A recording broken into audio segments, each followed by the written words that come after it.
وهدوا إلى الطيب من القول وهدوا إلى صراط الحميد. اعوذ باللہ السمیع العلیم من الشیطان اللعین الرجیم. بسم اللہ الرحمن الرحیم. ناظرین اکرام، آج کا جو میرا موضوع ہے وہ ہے بہتر لباس. قرآن میں کس بہتر لباس کا ذکر ہے اور حدیث مبارکہ میں کس بہتر لباس کا ذکر ہے، اور حدیث اور قرآن میں ربط کیا ہے، اس حوالے سے کچھ معلومات جو ہے وہ میں آپ تک پہنچانے کی کوشش کروں گا. تو سب سے پہلے تو ہم قرآن کریم میں پڑھتے ہیں. قرآن کریم جب آپ کھولتے ہیں پارہ نمبر 8 سورۃ الاعراف کی آیت نمبر 26 جب آپ پڑھتے ہیں تو اللہ کریم ارشاد فرماتے ہیں یا بنی آدم قد انزلنا علیکم لباسا یواری سوآتکم وریشا ولباس التقوی ذالک خیر.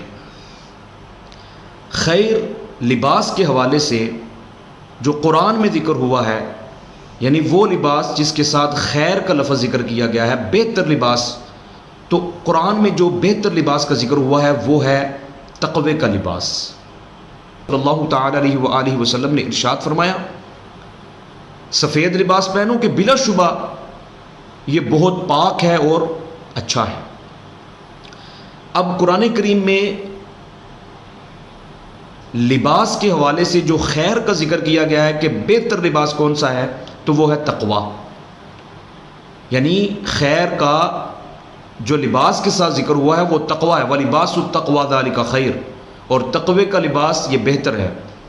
قرآن میں خیر لباس کا ذکر تقوی ہے، اور جو حدیث میں خیر لباس کا ذکر ہوا ہے وہ سفید لباس ہے.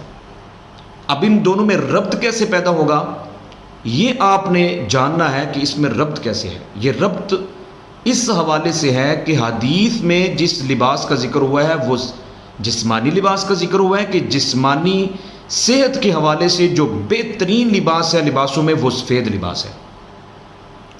اور جو قرآن کریم میں تقوی کے حوالے سے بہتر لباس ذکر کیا گیا، بہترین لباس تقوی ہے، اس حوالے سے جو ذکر کیا گیا قرآن کریم میں، تو وہ روحانی لباس ہے.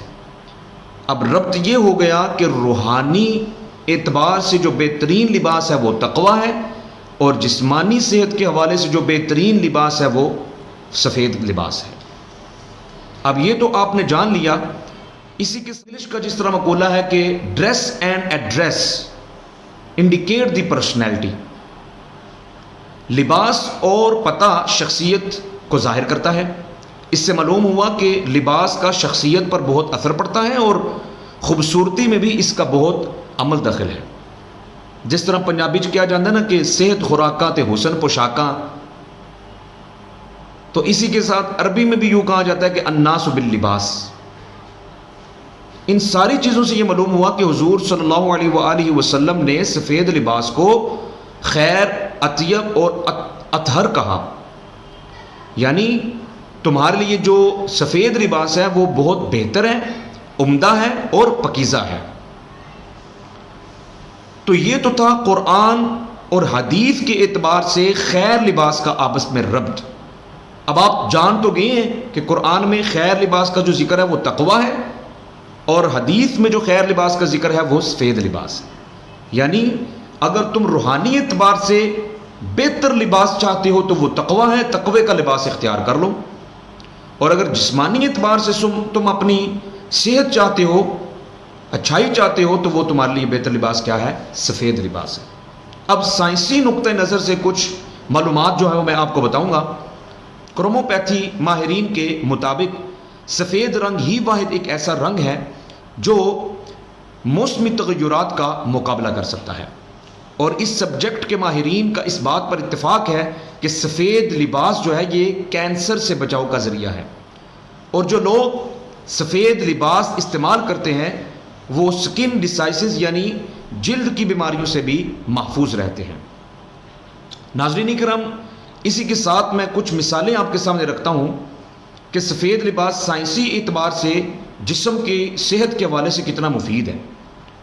یاد رکھیے کہ انسانی صحت میں بگاڑ کی صورت میں مختلف اوقات میں مختلف طریقہ ہائے علاج جو ہے وہ اپنائے گئے ہیں۔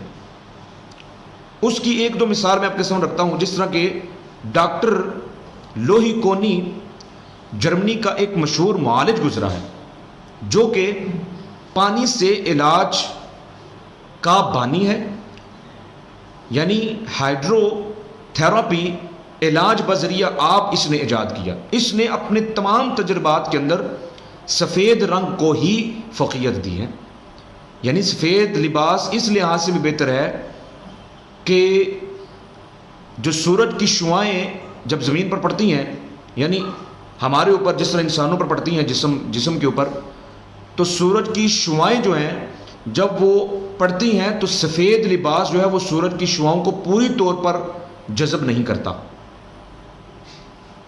یعنی سردیوں میں نہ زیادہ سردی کو اور گرمیوں میں نہ زیادہ گرمی کو اپنے اندر جذب نہیں کرتا۔ اس لحاظ سے بھی سفید لباس بہت بہت کیا ہے، مفید ہے۔ اور یاد رکھیے کہ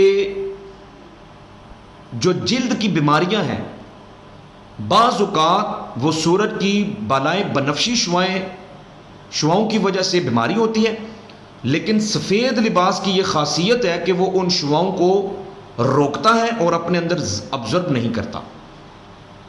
جو سورج کی بالائیں بنفشی شعاعیں ہوتی ہیں وہ سفید لباس روکتا ہے ان شعاؤں کو اور اپنے اندر ابزرو نہیں کرتا۔ اس حوالے سے بھی، یعنی سکین کی، جلد کی جو بیماریاں ہیں، اس حوالے سے بھی سفید لباس کیا ہے، بہت مفید ہے۔ اور یاد رکھیے جو سورج ہے، سورج کا در حقیقت رنگ سفید ہے، اور یہ سفید رنگ جو ہے یہ اپنے اندر 7 رنگ لیے ہوتا ہے۔ انہوں نے سورج کی شعاؤں کے ذریعے سے علاج کیا، ایجاد کیا۔ یعنی کچھ بیماریاں ایسی ہوتی ہیں جو جسم میں کسی رنگ کی کمی کی وجہ سے، یعنی سورج کی شعاؤں سے جو علاج کرنے والے ماہرین ہیں ان کا کہنا ہے کہ کچھ بیماریاں ایسی بھی ہوتی ہیں جو جسم میں کمی کی وجہ سے کیا ہوتی ہیں، جنم لیتی ہیں۔ جسم میں کسی رنگ کی کمی ہے تو اس کمی کی وجہ سے وہ بیماری پیدا ہوتی ہے، اور اب اس بیماری کو دور کرنے کا ایک ہی طریقہ ہے، وہ سورج کی شعاعیں ہیں۔ یعنی سورج کی شعاؤں کے ذریعے سے ہی اس کمی کو کیا جا سکتا ہے، دور کیا جا سکتا ہے۔ کہ رنگ کا کپڑا پہنیں گے اس رنگ کی زیادہ شعاعیں جو ہیں وہ کیا ہوگی، آپ کے جسم کے اندر داخل ہوں گی، لیکن سفید لباس میں وہ چیز نہیں ہے۔ اور میرے آقا علیہ الصلوۃ والسلام نے اپنی زندگی مبارک میں ہی فرما دیا کہ سفید لباس خیر ہے، اطیب ہے اور اطہر ہے۔ پھر آپ بھی بول دیجئے کہ سفید لباس بہت اطہر ہے، اطیب ہے اور خیر ہے۔ سرکار مدینہ صلی اللہ تعالی علیہ وآلہ وسلم سپرمین ان دی ورلڈ ہے۔ پھر مجھے بولنے دیجئے کہ وداؤٹ اینی ڈاؤٹ محمد صلی اللہ علیہ وآلہ وسلم از دی سپرمین ان دی ورلڈ۔ رسول اللہ صلی اللہ تعالی علیہ وآلہ وسلم ہی اس دنیا کے ریل سپرمین ہیں۔ تو ناظرین اکرام، سفید لباس کو اپنائیے، سفید لباس ہی آپ کا جو ہے وہ قبر کا لباس ہے، لہذا اس کو دنیا میں بھی کیا کیجئے، اپنائیے، اور زیادہ سے زیادہ ویڈیو کو شیئر کیجئے تاکہ لوگوں کے اندر سفید لباس پہننے کا شعور اجاگر ہو۔ وَهُدُوا إِلَى الطَّيِّبِ مِنَ الْقَوْلِ وَهُدُوا إِلَى صِرَاطِ الْحَمِيدِ۔